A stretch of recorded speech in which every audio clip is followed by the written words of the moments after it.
My name is Tara Pitstick. I work at Aullwood Center and Farm in Dayton.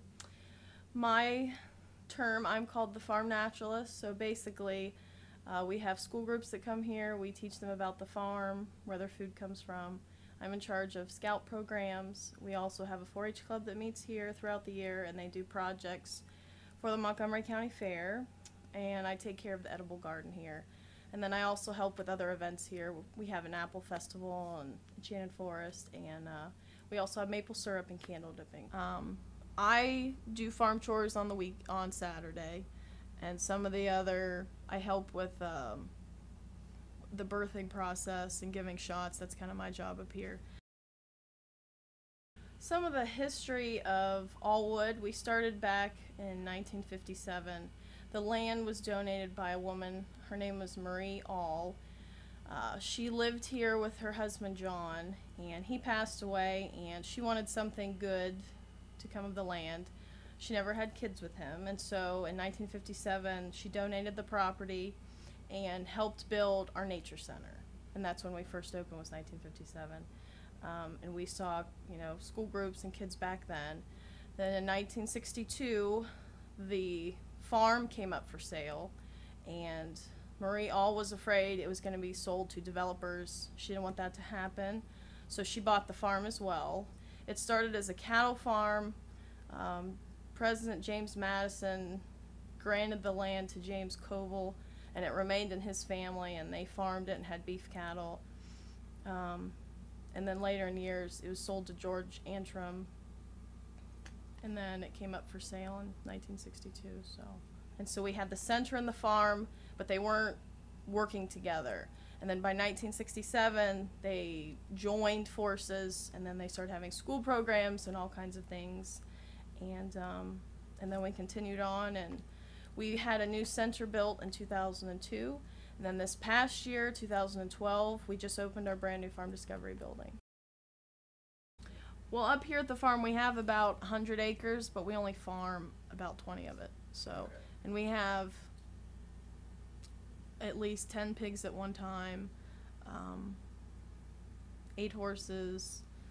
We have 100 chickens a month in the summer, 100 turkeys, 50 laying hens, several goats. That's kind of the animals we have too, that we take care of. So, and at least 25 cows. So, the food produced here, we have poultry, which is chickens that we sell throughout the summer, and we have turkeys we sell for Thanksgiving.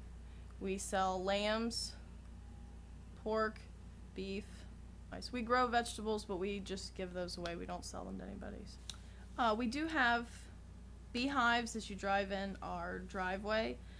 We have 6 supers, and we do produce honey, and we sell it here in our store.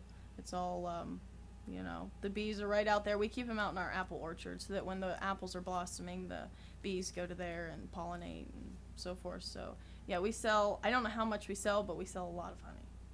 And it's a big hot item. And we do sell eggs too. I got involved in farming basically because my parents farmed, so I was born into it. I'm from Trumbull County, which is northeast Ohio, and both my parents farmed grain, and we had beef cattle and we had hogs. And then I went to college for agriculture education.